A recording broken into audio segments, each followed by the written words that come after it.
কৃষি প্রযুক্তি মেলা।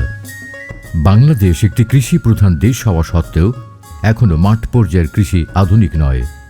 ফসল উৎপাদন, কলা কৌশল, রোগবালাই ব্যবস্থাপনা, সেচ পদ্ধতি, আধুনিক জাত নির্বাচন এবং গতানুগতিক কৃষির কারণে এখনও কৃষক পর্যায়ে কৃষি লাভজনক হয়ে ওঠেনি। সনাতনী কৃষিকে বাণিজ্যিক ও লাভজনক করতে কৃষকদের দোরগোড়ায় কৃষির আধুনিক প্রযুক্তি এবং উচ্চমূল্য ফসল ও উদ্যোক্তা উন্নয়নে কাজ করছে যশোর অঞ্চলে টেকসই কৃষি সম্প্রসারণ প্রকল্প। আধুনিক কৃষি প্রযুক্তি ও উদ্ভাবনী সেবা কৃষকের মাঝে ব্যাপকভাবে সম্প্রসারণে যশোর অঞ্চলের ৩১টি উপজেলায় ৩ দিনব্যাপী কৃষি প্রযুক্তি মেলা বাস্তবায়ন করা হচ্ছে। ৩ দিনব্যাপী কৃষি প্রযুক্তি মেলায় রয়েছে আধুনিক পদ্ধতিতে নিরাপদ উপায়ে সবজি, ফল, মশলা এবং ঔষধি ফসলের প্রদর্শনী, উত্তম কৃষি চর্চা, ডিজিটাল কৃষি সেবা, কৃষি পরামর্শ কেন্দ্র, কৃষি উদ্যোক্তা, কৃষি পণ্য বাজারজাতকরণ, সংরক্ষণ এবং প্রক্রিয়াজাতকরণ। এছাড়া এ মেলায় ব্যয় সাশ্রয়ী উৎপাদন কৌশল, সঠিক সার ও পানি ব্যবস্থাপনা সহ কৃষির আধুনিক প্রযুক্তি দেখানো হচ্ছে। মেলার মূল লক্ষ্য ও উদ্দেশ্য হল কৃষিকে আরও আধুনিক, লাভজনক এবং নিরাপদ করা। রাসায়নিকের সঠিক ব্যবহার ও উত্তম কৃষি চর্চার মাধ্যমে বিষমুক্ত ফসল উৎপাদন। তামাকের বিকল্প হিসেবে উচ্চ মূল্যের ফসল চাষে কৃষকদের উদ্বুদ্ধ করা।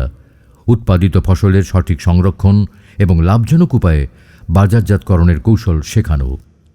তথ্য প্রযুক্তির ব্যবহারের মাধ্যমে ঘরে বসেই কৃষি সেবা গ্রহণের জ্ঞান প্রদান। উপজেলা পর্যায়ে মেলায় মোট ১৪টি স্টলের মাধ্যমে কৃষির আধুনিক সব দিক তুলে ধরা হয়। কৃষি সম্প্রসারণ অধিদপ্তরের কর্মকর্তাদের মতে এই মেলা কৃষকদের প্রযুক্তিগত জ্ঞান বৃদ্ধিতে গুরুত্বপূর্ণ ভূমিকা রাখছে। আমরা যশোর অঞ্চলে টেকসই কৃষি সম্প্রসারণ প্রকল্পের আওতায় ৩ দিনব্যাপী কৃষি প্রযুক্তি মেলাতে বিভিন্ন ধরনের আধুনিক প্রযুক্তিগুলো সম্পর্কে কৃষককে জানানোর জন্য এখানে প্রদর্শন করছি। এখান থেকে কৃষকরা বিভিন্ন স্টলে তারা যাবে, বিভিন্ন প্রযুক্তি যেখানে কম খরচে কিভাবে তারা উৎপাদন করবে, এটাই মূলত আমাদের লক্ষ্য। সেগুলো তারা আমাদের উপসহকারী কৃষি কর্মকর্তারা আছে বিভিন্ন স্টলে, তাদের কাছ থেকে শুনবে, দেখবে এবং তারা কিভাবে তারা তার মাঠে সেগুলো নিয়ে যাবে সেটা তারা এখান থেকে নিয়ে যাবে।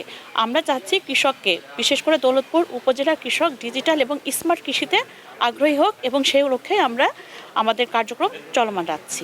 যশোর অঞ্চলে টেকসই কৃষি সম্প্রসারণ প্রকল্পের আওতায় আমাদের ৩১টি উপজেলাতেই এই মেলার সংস্থান রয়েছে।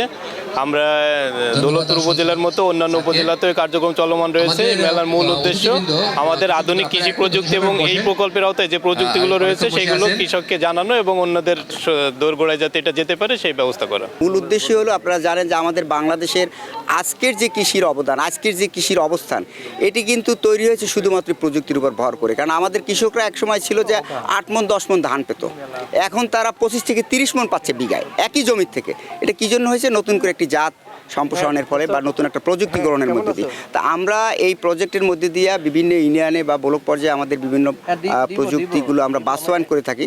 তো কৃষক ভাইদেরকে আসলে সশরীরে এখানে সরজমিনে এসে সব প্রযুক্তিগুলো একসাথে দেখানোর জন্যই এই মেলাটার উদ্যোগ, যাতে করে এখান থেকে কৃষকরা শিখে নিয়ে সে মাঠ পর্যায়ে কাজে লাগাতে পারে, সে নিজে সমৃদ্ধ হয়, পাশাপাশি দেশ সমৃদ্ধ হয়। যশোর অঞ্চলে টেকসই কৃষি সম্প্রসারণ প্রকল্পের এই কৃষি প্রযুক্তি মেলা কেবল একটি প্রদর্শনী নয়, বরং এটি আধুনিক ও টেকসই কৃষির পথে কৃষকদের এগিয়ে নেওয়ার একটি কার্যকর প্ল্যাটফর্ম।